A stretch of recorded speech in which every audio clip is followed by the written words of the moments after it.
Teaching मित्रा के YouTube channel में आप सभी का स्वागत है। आज के इस सेशन में हम बातें करने वाले हैं पर्यावरण अध्ययन। इसके एक महत्वपूर्ण बिंदु, एक महत्वपूर्ण टॉपिक के बारे में हम बात करने वाले हैं, जो आपके आगामी सीटेट 2022-23 में जो आपका एग्ज़ाम होने वाली है। अभी मात्र 40 से 45 दिन अब शेष बचे हुए हैं, तो आपके एग्ज़ाम की दृष्टिकोण से यह काफ़ी महत्वपूर्ण है और इस चैप्टर से आपको 1 से 2 क्वेश्चन निश्चित तौर पे देखने को मिलेंगे। तो आइए इस महत्वपूर्ण टॉपिक पे हम डिस्कस करते हैं। पर्यावरण अध्ययन, जो कि पेपर 1 में पूछता है। इसका 15 नंबर का कंटेंट और 15 नंबर का पैडागोजी आपको पूछता है। तो मैं 4 से 5 वीडियो में आपका कंटेंट खत्म कर दूंगा और 2 वीडियो में आपको मैराथन सेशन में 2 वीडियो में आपको पैडागोजी ईवीएस का खत्म कर दूंगा। यानी कि कुल 7 से 8 वीडियो में मैं आपका ईवीएस जो है वो खत्म कर दूंगा। और आप हमारे यूट्यूब चैनल पे निगेटिव एंड पॉजिटिव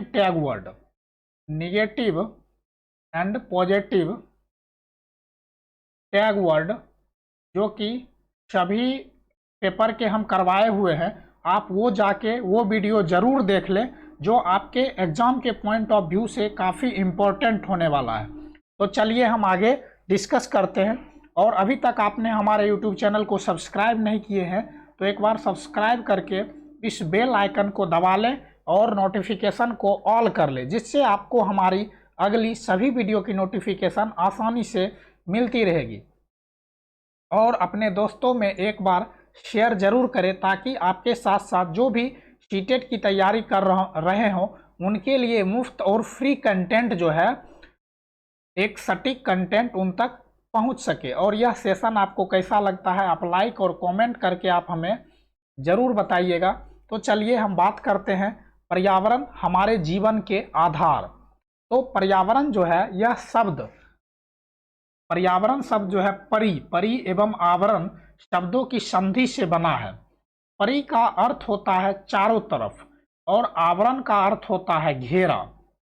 इस प्रकार पर्यावरण का अर्थ है चारों तरफ से घेरना, अर्थात मनुष्य के चारों ओर का वह क्षेत्र जो घेरे रहता है एवं उसके जीवन तथा क्रियाओं को प्रत्यक्ष या अप्रत्यक्ष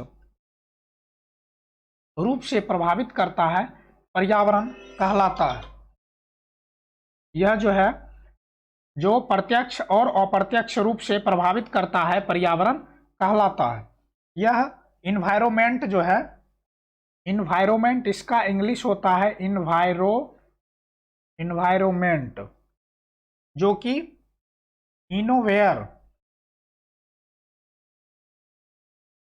इनोवेरनर शब्द से बना है और इसका अर्थ होता है पड़ोस, अर्थात अपने आसपास। अब है पर्यावरण के घटक। तो यहाँ पे मैं आपको एक चेन बना दिया हूँ, जिससे आपको समझने में काफ़ी आसानी होगी। तो पर्यावरण के जो 2 प्रमुख घटक हैं, पहला है प्राकृतिक और दूसरा है मानव निर्मित। तो प्राकृतिक जो ईश्वर के द्वारा बनाया गया है, पूर्व से निर्धारित है, और मानव निर्मित जो कि मानव के द्वारा, अर्थात हमारे और आपके ज़रूरतों के अनुसार जो बनाया गया, पर्यावरण में जो निर्मित किया गया है, वैसे घटक मानव निर्मित घटक कहलाते हैं। तो आप समझ गए कि पर्यावरण के अंतर्गत जो 2 प्रमुख घटक हैं, उन्हीं के अंतर्गत पूरा पर्यावरण सम्मिलित है, जिसमें कि एक प्राकृतिक है जो कि ईश्वर के द्वारा पहले से पूर्व निर्धारित, पहले से बनाई गई है, और मानव निर्मित जो कि मानव अपने आवश्यकता के अनुसार, अपने अनुसार वो निर्माण करते चले गए हैं। तो पर्यावरण के प्राकृतिक और मानव निर्मित है। अब प्राकृतिक जो है, नेचुरल जो है, उनके अंतर्गत जैविक और अजैविक 2 प्रकार के घटक होते हैं। जैविक के अंतर्गत आते हैं जो जंतु, सजीव प्राणी जो हैं, सजीव प्राणी अर्थात जंतु, उसके बाद पेड़ पौधे अर्थात पादप, ये सभी जो है ये जैविक के अंतर्गत आते हैं। और अजैविक के अंतर्गत आते हैं स्थल, जल, वायु, प्रकाश, मृदा, तापमान, ये सभी जो हैं जो हमारे आवश्यकता के चीज हैं और प्रकृति के द्वारा हमें प्राप्त हुए हैं, ये अजैविक स्थल, जल, वायु, प्रकाश, मृदा, तापमान, इन सभी के अंतर्गत आते हैं। अब है मानव निर्मित के अंतर्गत जैसे कि इमारतें हम अपने अनुसार बनाते हैं।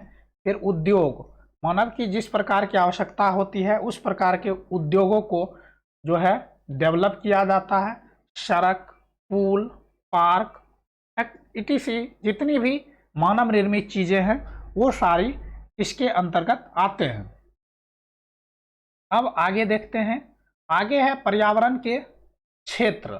तो पर्यावरण को जो है वो 4 क्षेत्रों में विभाजित किया गया है। पहला है स्थल मंडल, दूसरा है जल मंडल, तीसरा है वायुमंडल और चौथा है जैव मंडल। तो हम एक एक करके चारों मंडल का अध्ययन करते हैं, जो मुख्य रूप से एनसीईआरटी बेस्ड है, जो आपको क्वेश्चन पूछेगा। ऐसा नहीं है कि हमें पूरा बहुत ज़्यादा पढ़ लेना है और आपको क्वेश्चन उससे 1 से 2 पूछे और ज़्यादा आपको पढ़ना पड़े, तो ऐसा भी आपको नहीं पढ़ना है। एकदम पॉइंट टू पॉइंट आपको पढ़ना है, जो सटीक आपके एग्जाम में एनसीईआरटी में दिया गया है, मात्र उतना ही आपको पढ़ना है जिससे कि आपका पेपर क्लियर हो जाए। तो स्थल मंडल के अंतर्गत आता है पृथ्वी के ठोस परत या परपट्टी को स्थल मंडल कहते हैं। जैसा कि आप लोग सभी लोग रहते हैं स्थल मंडल में, जहाँ पे पृथ्वी का लगभग 1/3 अर्थात 29% भाग स्थल मंडल है, बाकी में जल है। यह मंडल शैल एवं खनिजों से निर्मित है।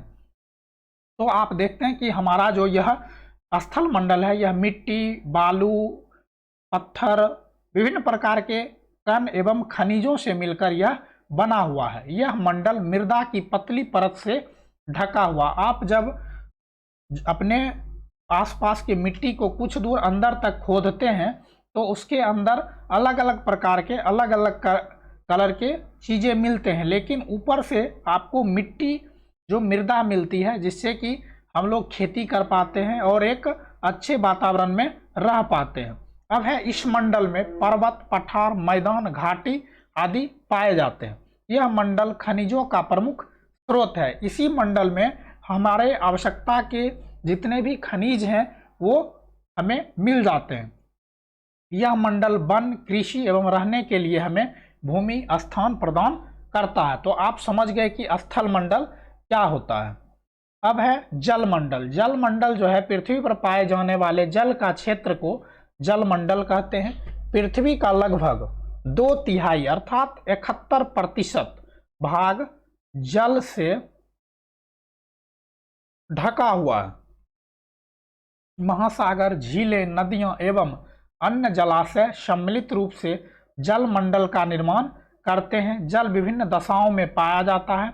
बर्फ, वाष्प एवं भूमिगत जल के रूप में पाया जाता है। तो जल जो है विभिन्न दशाओं में, विभिन्न अवस्थाओं में पाया जाता है। ठोस, द्रव और गैस तीनों अवस्था में आपको जल प्राप्त हो जाएंगे। अब है कि जल सभी जीवों के लिए आवश्यक है। यदि हमें पानी नहीं मिले तो हमारा जीवन कैसा होगा। आप एक दिन बिना पानी के गुजार के देख सकते हैं कि किस तरह से आपको कठिनाई होती है। जल से ही बादलों का निर्माण होता है एवं वर्षा होता है। अब है वायुमंडल। वायुमंडल पृथ्वी के चारों ओर मौजूद वायु के आवरण को वायुमंडल कहते हैं।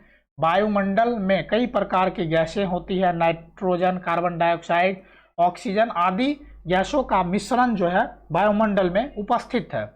इस मंडल में धूल कण एवं जलवाष्प भी पाए जाते हैं। यह सूर्य की हानिकारक किरणों से हमारी जो है वो रक्षा करता है। सूर्य से जो अल्ट्रावायलेट रेज यूवी किरण आती है उससे हमारी जो है वो रक्षा करता है। यह मौसम एवं जलवायु में परिवर्तन लाता है।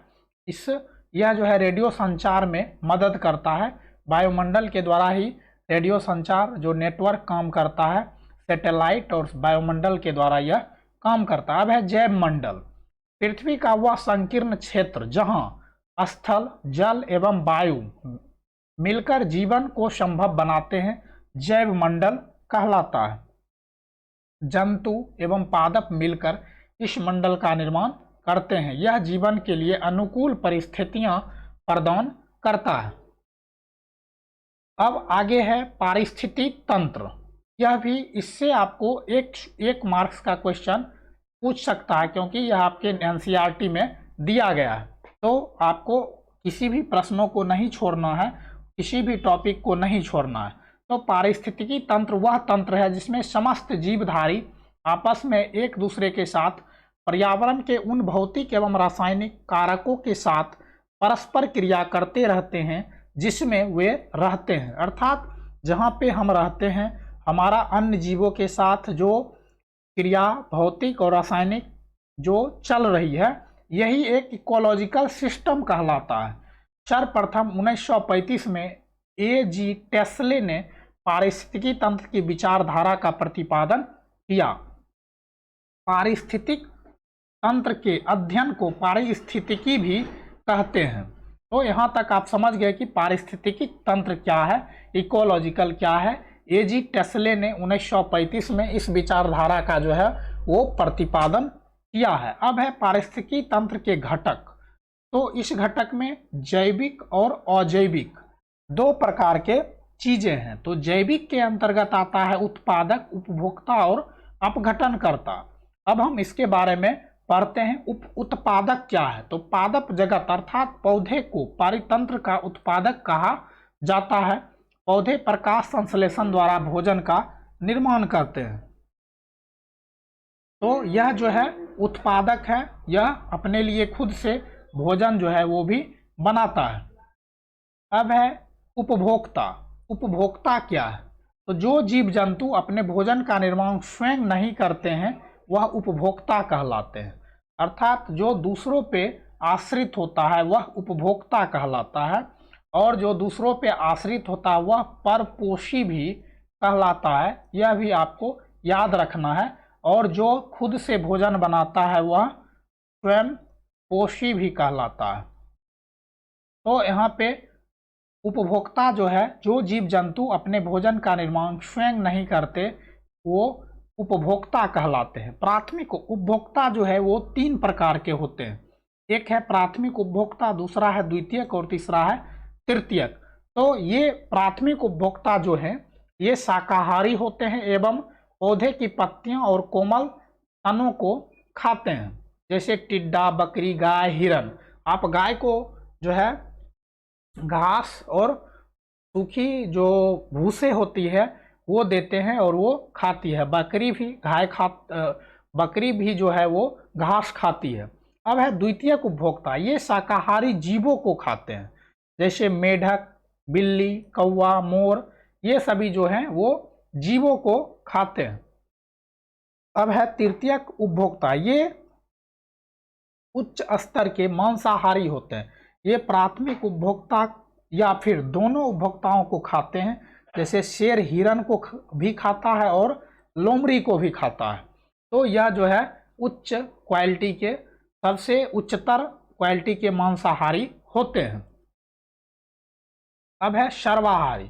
तो ये उत्पादकों एवं प्राथमिक उपभोक्ताओं का सेवन करते हैं। अर्थात ये जो है प्राथमिक उपभोक्ता का भी सेवन करते हैं और उत्पादक का भी सेवन करते हैं, जैसे मनुष्य, बिल्ली, कौवा, मोर इत्यादि। तो हम लोग जो हैं वो सर्वाहारी के अंतर्गत आते हैं। अब है अपघटनकर्ता। ये मृत जीव जंतु को अपना भोजन बनाते हैं। ये मृत शरीर के कार्बनिक पदार्थों को साधारण भौतिक तत्वों में अपघटित कर देते हैं, जैसे जीवाणु और कवक। अब है अजैविक। अभी तक मैंने आपको जैविक की सारी बातें को बताया। अब है अजैविक। तो इस घटक के अंतर्गत प्रकाश, वायु, जल, मृदा एवं कार्बनिक पदार्थ आते हैं जो उत्पादकों एवं उपभोक्ताओं के लिए आवश्यक होते हैं। तो आपने यहाँ तक समझ लिया होगा। यदि आपको समझ में नहीं आया होगा तो एक बार फिर से आप इसको समझ लेंगे। यह वीडियो आपके लिए निश्चित तौर पे काफ़ी इम्पोर्टेंट होगा। अब है खाद्य श्रृंखला, यहाँ से भी कभी कभी क्वेश्चन पूछ लेता है। और एक है लिंडमैन का ऊर्जा सिद्धांत, इससे क्वेश्चन कई बार आया हुआ है और बच्चे यहाँ पे गलती कर देते हैं, तो यह भी आपके लिए काफ़ी इम्पोर्टेंट रहेगा। तो खाद्य श्रृंखला अर्थात खाद्य करी, खाद्य श्रृंखला विभिन्न जीवों का वह क्रम है जिसके द्वारा एक परितंत्र में खाद्य ऊर्जा का प्रवाह होता है। खाद्य ऊर्जा का प्रवाह एक दिशीय होता है। खाद्य श्रृंखला जो है जीवों का वह क्रम है जिसके द्वारा एक परितंत्र अर्थात एक इकोलॉजिकल सिस्टम में खाद्य ऊर्जा का प्रवाह होता है। जैसे कि पौधे टिड्डा, मेढक, सांप। अब है पौधे जो है, पौधे को टिड्डा खाते हैं, टिड्डा को जो है मेढक खा लेता है, मेढक को सांप खा लेता है। अर्थात एक दूसरे पे ये जो है वो आश्रित होते हैं अपने भोजन के लिए, अपने ऊर्जा के लिए। अब है एक लिंडमैन का ऊर्जा सिद्धांत। तो खाद्य श्रृंखला ज़्यादा से ज़्यादा 5 स्तर की हो सकती है, क्योंकि प्रत्येक स्तर पर उपभोक्ता केवल 10% संचित ऊर्जा को अपने शरीर में रूपांतरित करता है, बाकी 90% ऊर्जा की हानि होती है। उपभोक्ता द्वारा 10% संचित ऊर्जा के रूपांतरण को लिंडमैन का 10% का सिद्धांत कहा जाता है। ऊर्जा का मुख्य स्रोत सूर्य है। तो आप समझ गए होंगे कि कोई भी जो है ऊर्जा जो है ज़्यादा से ज़्यादा 5 स्तर की हो सकती है।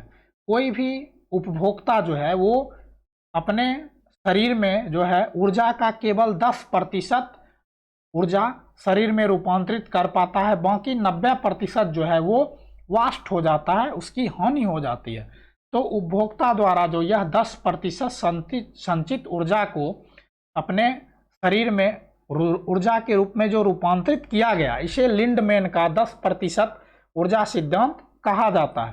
तो आपसे क्वेश्चन पूछेगा कि लिंडमैन का ऊर्जा सिद्धांत में मनुष्य कितने प्रतिशत ऊर्जा को अपने शरीर में रूपांतरित कर लेता है या फिर कितने प्रतिशत ऊर्जा की हानि होती है। तो यहाँ पे यदि हानि पूछेगा तो 90% मारना है, और यदि पूछेगा कि कितने प्रतिशत ऊर्जा को अपने शरीर में रूपांतरित कर लेता है तो आपको 10% मारना है। आपको यह क्वेश्चन बहुत बार पूछा है और यहाँ पे गलतियाँ होने की संभावना होती है।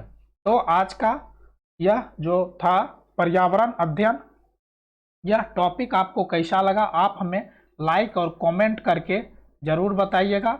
और यह वीडियो यदि एक बार में आपको समझ में नहीं आएगा तो आप दूसरी बार स्पीड बढ़ा के भी देख सकते हैं। और अभी तक आपने हमारे यूट्यूब चैनल को सब्सक्राइब नहीं किए हैं तो एक बार सब्सक्राइब करके बेल आइकन ज़रूर दबा लें और नोटिफिकेशन को ऑल कर लें। तो एक बार अपने दोस्तों में, ग्रुप्स में शेयर कर दें ताकि आपके साथ साथ आपके दोस्तों तक भी हमारी सभी कंटेंट पहुंच सके। तो जल्द ही मिलते हैं अगले वीडियो में, तब तक के लिए बाय बाय, टेक केयर। अभी तक आपने फॉर्म यदि नहीं भरे हैं तो जल्दी फॉर्म भर लीजिए और तैयारी में लग जाइए।